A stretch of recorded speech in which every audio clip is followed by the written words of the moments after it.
আমার জীবন কখনোই স্বাভাবিক ছিল না। ল্যাপটপ, ইন্টারনেট, ফোন, ওইসব ওয়েবসাইটের মধ্যে আটকে ছিলাম। তুমি কি আমাকে বলেছিলে না যে আমার পরিবার এসবের ব্যাপারে জানবে না?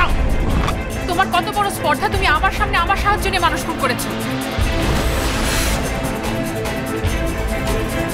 শোনো, আমি হাসপাতালে ফোন করেছি, অ্যাম্বুলেন্স চলে আসবে।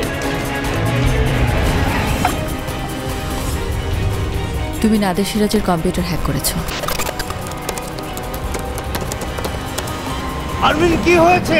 আরমিন, তুমি এটা কি করলে? ওকে ধরো, ধরো ওকে।